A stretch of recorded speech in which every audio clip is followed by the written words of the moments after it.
Hi everyone, welcome to the EZR Podcast that connects the present with the past. Each episode, we bring in alumni or current students to share their journey, insights, and how their time here shaped who they are today.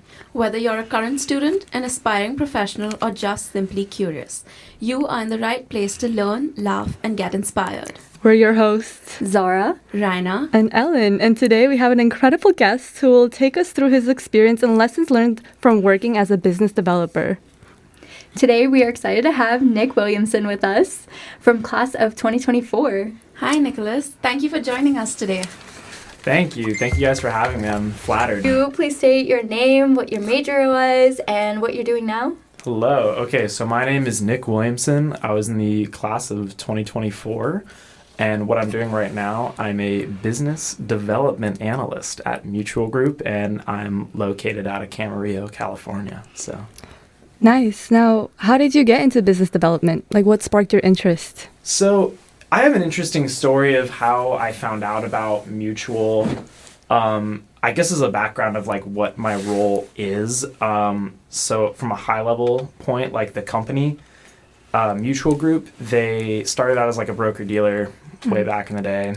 And now what they are is they're a totally outsourced like back middle office. So any function that like Zara, if you're an RIA, you're an independent financial advisor, and you have a team of one or two people, and you don't want to do either the investment management, compliance, like paperwork, or whatever other stuff that comes up, like tech even, you would go to a company like ours and probably outsource some of that work. And specifically, I'm on, they call it the products team as an analyst, and the products team is just like a silly term for like the money management side. So if Zara, as the independent financial advisor, wants to focus on getting just growing her clients, growing her AUM, and doesn't want to deal with like manager models and trading and all that stuff, you'll come to our team and outsource that. So funny story of how I got started with Mutual, found out about Mutual, was I was applying for internships all throughout the fall of 2022 and spring of 2023, my junior year. And if y'all don't remember, the stock market and the economy was just in the dumps then, and I at the time was really wanting to go into commercial real estate. And commercial real estate values had just plummeted like during COVID, and then they re-plummeted again right then. So I'm applying to all these internships. Like, I had some connections from home, and one of my connections from home was even just like, dude, there's a hiring freeze. We're not taking any interns at all. And this was a very large company. He's like, I'm not going to lie to you, Nick. It's not looking good. So I was going in with, real high confidence after that. And on April, I'll never forget this, April 1st, because, I just got pranked so hard. I got denied from like 30 because I just like spam applied applications on the same day. And another alumni of like class 24 finance student, his name was Scott Fellows. I'm like, I see him in the library, and I'm like, Scott, dude, I'm cooked. I don't know what I'm going to do. Like, I'm going to have to, like, because I gave up my previous job as a swim coach already. I was like, dude, I'm going to be putting fries in the bag. Like, I don't know, man. I was hopeless. And he's like, actually, like, the place I'm working at, they're opening their application up next week. Like, apply. I was like, bet. Okay, sweet. And, went through the whole interview process and everything, and I ended up interning there that summer. So, yeah, that's how I found out about Mutual. Definitely helps to, make lots of friends and have lots of genuine, real connections with people, whether they're just your classmates or alumni or just, like, professionals out in the world, So. See, everything just falls into place. Yeah, that's so interesting. What's the difference you felt between when you were an intern at the Mutual Group and then now that you have a full-time position there? I think the biggest difference I'd say there's two big differences for me. One is that as an intern, I actually didn't work too much with the team that I'm on now. They did a very good job of exposing us as interns to all the different sides of the company. I think a really positive experience that I gained from that internship was, so it's another bit of background, like the track I want to go on is I think I want to be a financial advisor. that's the plan I've got and I'm rolling with that. And being an advisor, I learned, is so much more than just talking to clients and managing money. Like there's For sure. all this other stuff you have to do. Like the whole world of like compliance, like I didn't know about that. And not that that's like a particularly thrilling side, at least for me.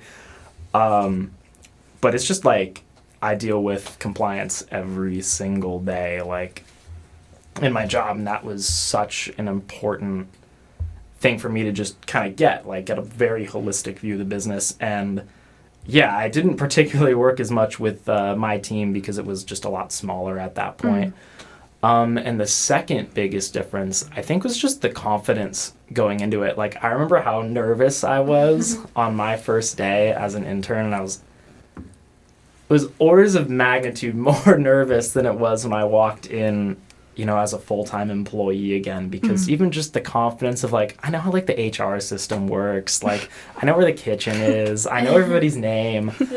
All of that was so much smoother as a full-time employee, and I was, again, extremely nervous as an intern, but I realized after the first day or two, oh, it's fine, I'll meet everybody, I'll start going through the motions, and as long as I just pay attention and try to be a quick learner, those little hiccups, they're not that big of a deal. You'll get over them. So starting as an intern or even your full-time position, did you feel that your soft skills were honed enough to actually start the job, or did you feel like you were starting with a blank slate and completely learning everything new?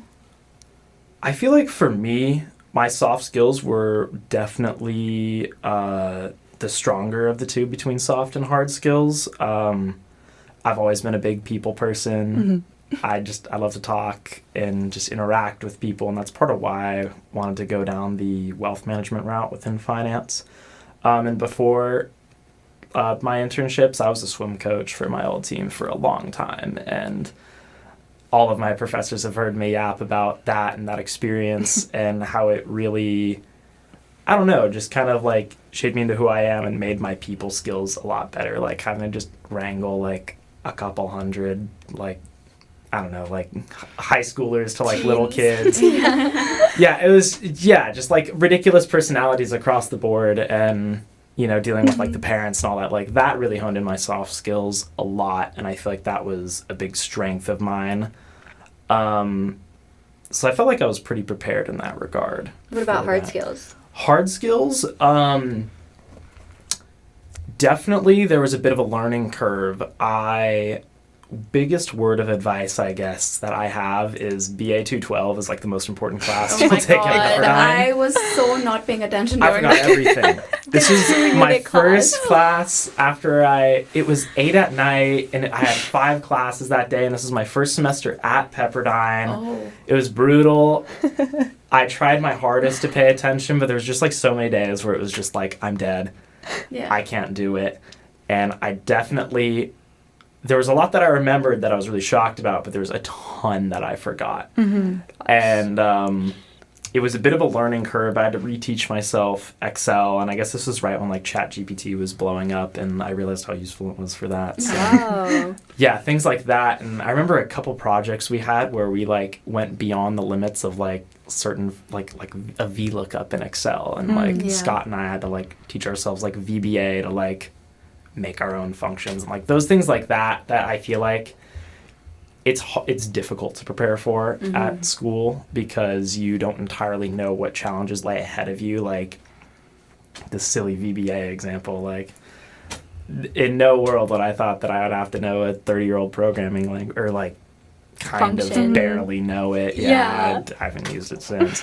But I definitely think that hard skills wise, a lot of the, I guess, how do I say this? The analysis skills that I have to use, when we're evaluating fund managers and looking at holdings within things and trying to help our clients make the right investment decisions. A lot of that came from some of my classes my senior year, specifically the portfolio management classes with Dr. Casey, and I loved those. And those projects really helped me kind of think think more like an analyst, think like a fund manager, help me think what does an advisor want for their end clients. And this has also just kind of helped, again, with soft skills. Like, I feel like these two really meld well in a weird way. I don't really know how to describe it yet because I haven't been there too long yet. But, like, I'm frequently talking to these fund managers, just kind of being able to speak the language through the technical skills and practicing all sorts of things from, like, Excel to, like, analyzing companies and being able to, like, read financial statements and fact sheets and just talk about, like, the market and all those things. Like, it kind of blends together in an interesting way, and being able to speak the same language as them has really helped me form a relationship with these guys. I guess they're technically like vendors to us, but like, yeah, I love this stuff, so it's interesting, and I like being able to talk to these guys about it. Yeah, so you gotta know how to work the room. Yeah, 100%, yeah. Do you ever regret not going into the real estate field? Sometimes yes, sometimes no. I think the great thing about being 24 is that I've realized that I don't really have to have it entirely figured out yet. I've learned a lot from people who have switched careers, like alumni I've talked to. Like, my dad, like, totally 180'd his career. He went to law school when he was like 33, and I'm like, all right, if I have it like figured out before him, then like, and he did very well in his career, and I'm like, I can beat him, I can win. So, yeah, there's moments where I do, there's moments where I don't, and like, doors are still open. If I'm like, damn, I really want to go to commercial real estate, like, I could go. Do you have any pivot. background in it? I did like a little internship. What was it? Fall semester of my senior year, so fall of 2023. I did a little internship there.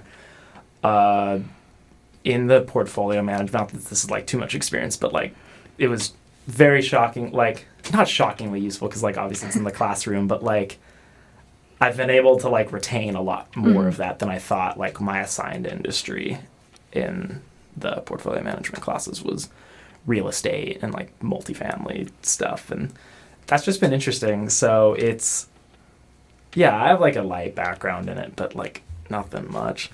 But you liked it? I liked it, yeah, I did. I really do. I realized, I think, with that internship that, like, the whole leasing environment, like, wasn't necessarily for me. I don't know. I really enjoyed, like, analyzing it from an investment perspective. I think just, like, the sales side of it wasn't necessarily for me, and it seemed a little like higher stress than I was expecting, and like, I'm a pretty mellow person, so I didn't really feel the personality alignment there, but it's still a really cool field, and I can like again, specifically on leasing, like, being able to interact with so many people all the time, like, if you're a big people person, like, that's a great path, because you're always interacting with brokers, clients, sometimes even developers. Like, it's just, my boss was like on the phone pretty much the entire time I was there. So, or meeting with people, like going to sites. And yeah, like, this social butterfly, that's a great way to be. Did you have any work experience that pushed you more towards wealth management, like something you didn't enjoy doing? I don't entirely... I don't think that came from work experience. I think not like growing up, I didn't want to be an investment banker when I was like 5, but like senior year of high school, my freshman and sophomore year of college, I was like, that would be the cool route, because that's like the name brand finance, very typical route. And I think just watching the careers and lives of like some people in my personal life play out, I realized that I think I want personally a bit more balance than the lifestyle that offers. And that work it's really interesting and intellectually stimulating, but I don't know if I'm built for the 80-90 hours a week personally. I don't think I'd thrive there. And I think watching that play out in people in my life whose careers were similar in terms of just overall like demand on themselves, that pushed me more towards the wealth management route. Another thing that pushed me towards that was, for a long time I was really considering becoming a teacher. I could see that. Was it because of the experience from coaching? That was a huge reason why, yeah. I realized I really like working with people. I like doing something that's impactful on people's lives. And my mom was a teacher. My grandma was a teacher. I have, like, great-grandmas and, like, aunts and uncles that were professors. And there's, on both sides of the family, there's a big background in education. So I felt kind of connected with it in that way. And it's just, I don't know. It's a fun job. I enjoyed that part of coaching a lot. And I was like, man, I could do this. But I also really enjoyed, like, finance. And I don't know. I didn't really want to give up that interest. So I think wealth management so far from my perspective, seems to meld those two competing, like, interests and passions together. But yeah, like that, or asset management, because I really do enjoy, like, building portfolio and, like, getting to the portfolios and, like, the nitty gritty of. But I think, like you said, you still have, like, so much time. And in the future, if you, let's say, want to go back into real estate, or if you follow in your dad's footsteps, go get your PhD, or even become a teacher. Right? Yeah. No, 100%. At some point in my life, like, I either want to be a teacher again, or, like, I don't know, like, I've floated the idea even of, like, it's like, I don't know, like 20 years down the line being, like, a professor. Yeah, I think about yeah, exactly. So many professors at Pepperdine have done that, where they've been in the corporate world and then come back to what they love doing the most. Like Dr. Conlon in the marketing department, he has a really interesting background. And to any students listening to this, 100% go talk to him. He's one of my favorites. But yeah, he was in the corporate world for decades and came back and teaches here. And like that's a pivot you can make, like, you're like 40s and 50s, you know, and that's like, that seems like so far away now because it's like double my life. But time flies. Like, yeah, that's another trippy thing about being at work is, like, one of my coworkers today, like, one of my work homies, he's like 60. And he's just like, oh, yeah, I was at my last company for 17 years. And I'm like, 17 years ago, I was, commitment. What, like, kindergarten? More than a decade. Like, I don't think I could have, I was reading, right? Like, how old? 17? Yeah, okay, 7. So I'm like, first, second grade, right? Like, that's crazy. Perspective is insane. Like, it's working wild.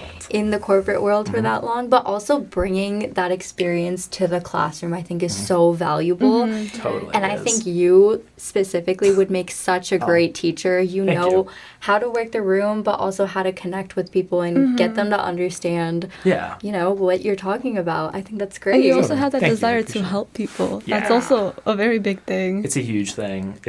Like, I feel like, and I think Pepperdine does a really good job of this. Like, I've heard friends from other schools, like especially research-oriented schools, where they have professors that are, like, teaching is secondary, and it's just kind of like a means to be able to do the research that they want to do. Yeah. And I've totally felt like across the board, my experience at Pepperdine was very positive with teachers that, like, you are the number one priority. They care about you, yes. 100%. Yeah, they really care about you. Teaching for the right reasons. Yeah, right? Yeah. So, aside from the classroom experience at Pepperdine, do you feel like there were any other resources that contributed to how you landed a job, or, you know, not fixing, but maybe improving interpersonal skills, something along those lines? 100%. Networking was the biggest thing. I definitely wasted a lot of time my junior year just kind of mass applying to a billion different internships. Like, was Goldman Sachs going to take me 6 months after they posted my application? You never know. With no experience? Never know. Probably not. You never know, but probably not. And I think what I would have done being in my shoes then was just network even more. Everywhere I have really gotten in the working world has come from at least just somebody that I kind of know. And I think that's just the reality of it. I don't think that that's a bad thing, that, like, you know, connections matter, and putting yourself in front of the right people, it matters, and how you present yourself matters. And I definitely would have spent more time networking. It was really valuable. I remember some of those first, like, sort of networking calls, and these were with, like, family friends and like parents of kids that I had coached for the last 4 years. They were so awkward because I was so nervous, and I was like, this is so high stakes. Like, this is going to make or break my career. And it so didn't. It was all real estate. And it like, I'm in something totally different now, but I learned so much from that of just kind of like how to actually like, I don't know, talk to people, and like realizing really fast that like networking isn't just about this like transactional relationship. Like, I don't know, like I've made some friends through it, like networking with some like younger alumni, like guys that I've gone out and just like gone out and got lunch with in Santa Monica, hung out with for a little bit. And where do you seek out these networking opportunities? Like, does it just come up, or? LinkedIn is great. I love it. I just like, I don't know, you start like browsing. Like, this is like, I used to like go to like different companies that I was interested in, and then I don't think this is a premium feature because like I don't pay for that. But it's like, these alumni from your school work here, and I just like click on their names, and if they were in like a role I was kind of interested in, I like shoot them a message. Like sometimes they respond back because like LinkedIn messaging, like I'm just checking that every day. Sometimes not. Otherwise, I would just ask professors. Like, I know she's not here anymore, but Dr. Osteen had a big list. Dr. Gaukazian had a big list, specifically of finance alumni. But all of your professors have, it's like, you know, alumni that they were close with. And a lot of them are happy to help. That was a really cool thing I realized throughout my journey, is that because Pepperdine has it's such a small school with a tight-knit network, like people really, I was really surprised in a very positive way and felt very honored how much alumni would just go and stick out their neck for me and like my fellows, like my classmates. And I don't know, it felt really good. Like it was really empowering, like, you know, especially like in finance, like we're not a target school. Right. But I think that's a really big benefit that I was definitely like, you know, especially after I got denied from a billion different internships. Like I was super emo about like, man, like, oh, I wish I went here. I could do this. But I was like, wait a minute, like looking back on that, I was like, bro, all these people have like really stuck it out for me and helped me out. And even if like opportunities didn't work out, I still like learned a ton from it, like learning interviewing skills, like just getting better at writing like a cover letter and like presenting myself, and just like going out there and like trying something. And I don't know, like you go and meet these people at these different places, and as long as hopefully I maintain these connections well, like through time maybe something comes up with it, and if not, like that's cool, man. I'm getting to meet people, and that's experience what I like, along the way. Right. Yeah, no, it just builds a lot. At the time, how did you handle rejection? Probably not well. I just get so mad. And it was kind of helpful that like everybody else, all my friends at least at the time, were in the same boat, and we were all just kind of like, we just complained about it together. Right. You know, there's positives to that and there's negatives to that, but yeah, I feel like now, like I try to like put on the coach hat sometimes, and I'm like, I'm trying to live by this more.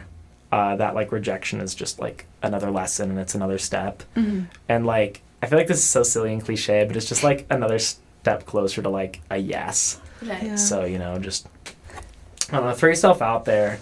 And I can't remember who told me this, but like this was just like a valuable nugget from some point in my life, that like with these sorts of things, like specifically along the lines of rejection, like if you're scared of rejection and like aren't applying to jobs, or you like aren't talking to somebody like because of you might be fearing a no, like you have like so little to lose, like just that little bit of like the no and like the hit to your ego there, but you have like everything to gain. So it's just like the getting over that original initial fear. The expected value there is just so heavy towards like just do it. That's why they say rejection is redirection. And like my favorite advice for rejection is that you celebrate your rejection or your win for the same amount of time. Like if you get the job, you celebrate, but then the next day you wake up and get on it. You decide what you're wearing. You like just jump right in. And if you get rejected, then you sleep on it, you feel bad, but the next day you start back up and you start applying again. Totally. Like you give it the same importance as you would give success, and that's how it doesn't impact your entire life. Like that's one thing that I've learned. Yeah, definitely. Yeah, keep going. Oh, that was me. And me and Zara were actually talking about this today. It's better to get no as an answer than live the rest of your life regretting that you never ended up asking or never ended up applying. Yeah. It's better to get that no and then move on fast and go to the next thing that you're going to apply. Or living with the what if. Exactly. That's the worst. No, yeah, I feel that. Like those what ifs just sting. So I feel like just going out and like doing what you got to do. It's not easy, you know. Like I feel like what I'm saying like makes it sound like it's easy, but like I struggle with that like every day.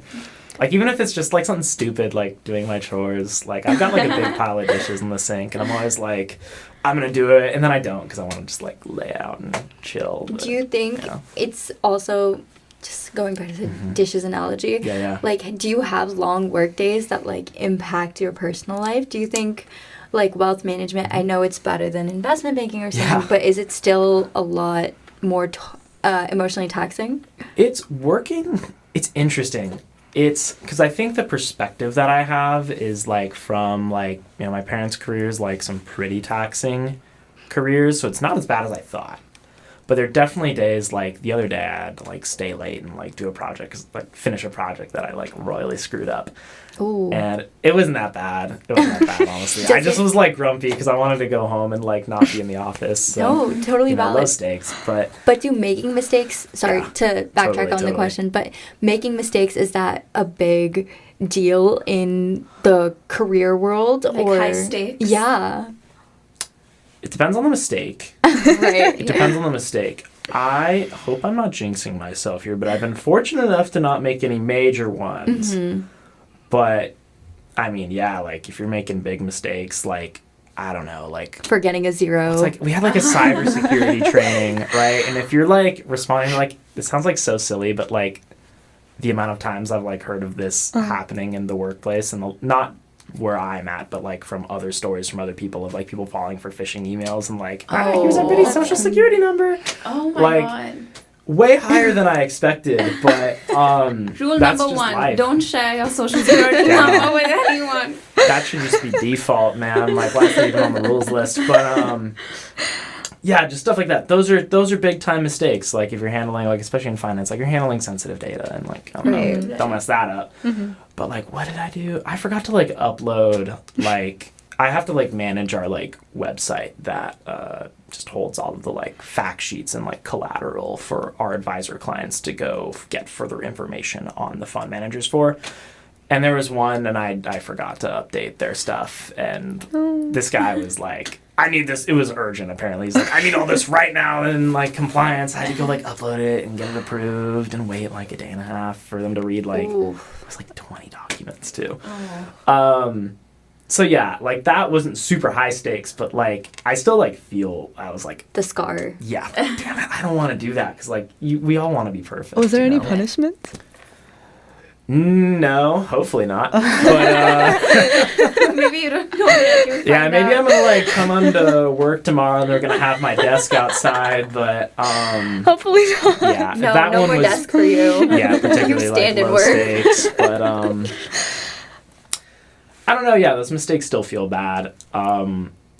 And then what was the question that we started with? I had asked how emotionally taxing is a wealth management job. Yeah, and I think it depends on the role that you're in. I know I've heard some stories from people that used to work at Mutual that would like come back and speak to us as interns that have moved on into like more like client service roles at like the big wirehouses like Fidelity and those, especially because there is a bit more of a, I could totally spouting misinformation here, but I believe there's a bit more of a commission incentive baked into the salary, and that's a bit more stressful.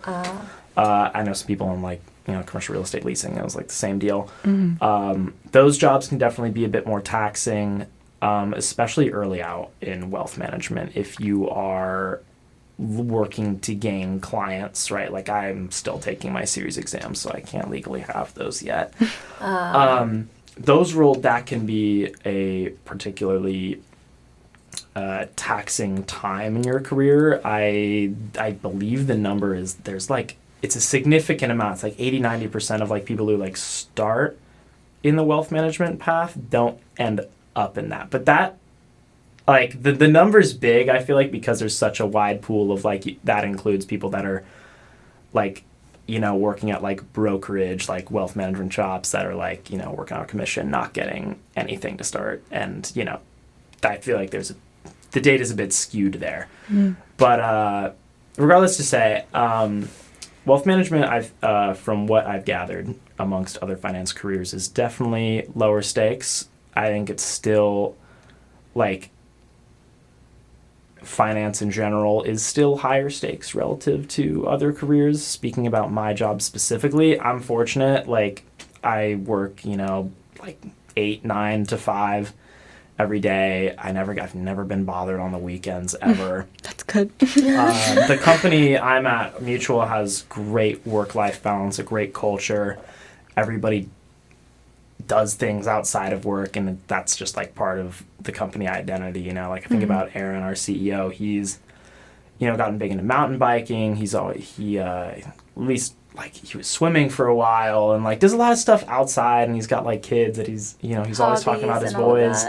And and his hobbies, and he does all sorts of things. I think about one of my other, like, I guess he's technically my boss, but his name's Nick also. And, like, he's a huge car guy too, and he went to, like, the track the other day and was, like, telling me all about that. And it's not like, thankfully, like, where I'm at, work is able to coexist with life. It doesn't take over. Right. And I think that, at least for me, I'm a very mellow person, and I definitely need my time to just, like, chill out, and I have a lot of interests outside of work, and if I'm not able to at least, like, pursue some of them, then, like, I'd go crazy. I'm really thankful to be at a place that I'm able to advance my career while not, like, totally sacrificing that away. But yeah, no, there's definitely, it was interesting, like, you know, working, like, full-time and, like, kind of being on my own for the first time. Like, I've got to do, like, laundry and dishes and all that stuff, like, after, like, even when I was, like, an intern, you know, I don't know, it didn't seem as bad. The transition from, like, being a student to being an actual employee of the world, like... Yeah, like, your time frame's totally different. Priority shifting. Yeah, like, you know, you have, like, 9 to 5, you're in the work, and you're in the office, and, like, 5 to 9, that's your time. Everything else. Like, I've got to, like, go to the gym. I've got to do the dishes. I've got to cook dinner. I've got to sleep. Got to hang out with my friends. You know, I've got to play video games, right? Like, that's a lot to pack in. And you have to definitely manage your time better. And that's still something I'm really working on. And, like, I don't know. It gets better. I'm better than I was in September. And I'll probably be better in 6 months from now, so... It's all about that growth. Right. Speaking of, I was wondering, does your company help facilitate your growth? So you said you were taking some exams. Yeah. Do they pay for them? Yeah? Yeah, so I'm studying for the series exams right now. Currently, I'm, like, about to be done studying for the SIE, which I really, really wish I did while I was at Pepperdine, because it's, like, not that bad. It's beyond, like, the finance curriculum. What is that? SIE, what do they call it? It's like the securities industry. I think it's just called the security industries exam, but it's basically the Series 6 or like the Series 7, 63, all those ones had, like, the same first few chapters up until whenever they split off into the SIE. And it's just, like, the beginning stuff, like, all the, I don't know, basics of, like, what's a broker-dealer, what's a stock, what's a bond, basic compliance things, you know, and stuff like that. That one's pretty light. I knew some guys that did it at Pepperdine, and they were definitely a bit stressed doing it, but it's that minor amount of stress that it adds is so worth it, because that's the last thing I want to do when I come home from work. How was that? I'm so sorry. How is passing that exam going to help you in your job? So that enables me basically to take the series, what is it? I might get the numbers wrong, but it's the 7 and the 63 are the two I need, and there's like a billion of them, and I keep getting them mixed up all the time. But basically that's, you don't have to take them. That's like for different things, like for investment banking, it's like the series 70 something to deal in that world. Our, like, broker dealer trader man who deals on that side of the business has, like, 6 of them, but that's because he does like everything. Collecting them like Pokemon. Yeah, right? He's got everything you could ever imagine. And that allows me to be like licensed to sort of deal in like securities, and then I want to say it's the 63 is the one that allows me to give investment advice. Technically, I think that means I can become like an IA. That's the industry term, like an investment advisor. So you get to do more technical work. Yeah, basically I can do more things. I can legally advise clients. And those are kind of like the precursors to like the CFP, right? Like Chartered Financial like planner, the CFA for analysts, and all those different things like the Kaya and whatever other exams are. So you'll eventually grab those all under your belt? Right, or? Hopefully, yeah, like the Infinity Stones. Give me all of them. Yeah. Right, that's the plan. Do you miss being a student at Pepperdine? Yes and no. Yeah, yes and no. I definitely miss the time. Just the free time that I have, and being able to like go and do random things during the day and side quest on little adventures. And I love people, and just seeing like all my friends in the library all the time was like my favorite thing in the world. I love it. But going to a small school. Right, yeah. It's fun. Like you kinda like know everybody, but in like I don't know, for me I felt like it was a good way. I love yapping. I'm definitely somebody who really appreciated that about Pepperdine, but I think a really cool thing about not being a student and being in LA is that now I'm kind of operating on the same schedule and the same timeline as the entire rest of the city. Right. So like I'm like weekends, I don't have to worry about anything. That's my time. I do whatever I want. I can go to like concerts, I can go explore the city, like I don't know, I can go like take a trip up to Mammoth, or like I just went to like Santa Barbara with my girlfriend on the weekend and like went for hikes, and it was just like it was great. To do that, and I living appreciate the adult life. Yeah, like living the adult life. It feels good. Like I feel independent. That's nice. Would you have done anything differently as a student with the knowledge that you have now? Network. Definitely build up those connections. From a perspective of like maybe this is going to help you potentially get a job, an internship in the future. From the perspective of you're going to learn, and the perspective that you're going to build like real interpersonal connections with these people, and just like leverage the alumni network. There's a lot of great people that are genuinely wanting to help you out, and I think that's just a beautiful thing about Pepperdine. So being able to get to know that and know these wonderful people, it's like such a blessing. I also would have started earlier. I didn't do all 4 years at Pepperdine. It took me 5 years to like finish college all the way through, because I transferred from community college.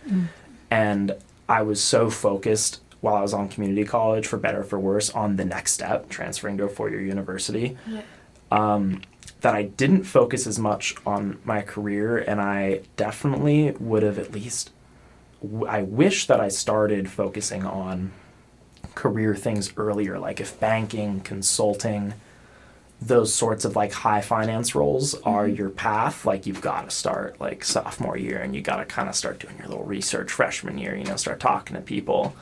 I definitely wish I had done more of that. It would have probably opened up more doors in that world, would have definitely just like reduced stress, just like spreading all of that out instead of doing it at the last second like I did. But it worked out. It worked out. If there's a will, there's a way. It does work out. And it's like if you're here at Pepperdine, like you're a smart, capable person, and like you're taking these classes and you're passing them, like you're capable, and like I don't know, it's great knowing that and being able to just kind of have that confidence that I don't know, I feel like as like a student, as like an alum, like I made it through here. Everybody else who was here was like so great, and I don't know, it was really cool to see. It's really cool to see where all of like my specific classmates have like ended up, and it's like it's cool, and it's like I'm so stoked for my friends and like where they're at, and it's kind of like I don't know, I feel a little prideful in that. I'm like, dang, I was in class with those guys, like dude, and they're off doing these amazing things. Like it's sweet, so I love it. You already touched on this a little bit, but where do you see yourself going in 5 years? Like, where do I see myself going in 5 years? So if I stick with the wealth management path, I would love to be, maybe it's like a paraplanner or like a junior financial advisor or whatever at, you know, an RIA, like an independent shop. And maybe if I decide that that's not for me, probably going back to get my MBA. And pivoting into something else. But I think those are the two options. That's like, I don't know. Hopefully I'm at one of them in 5 years. So yeah. See where life takes you. Right, absolutely.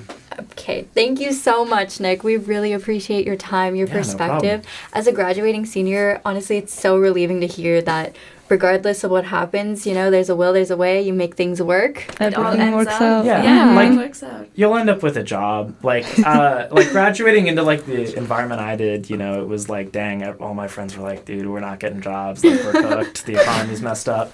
But like looking back on that, only like 6 months at least since I got my job, like everybody I know has one.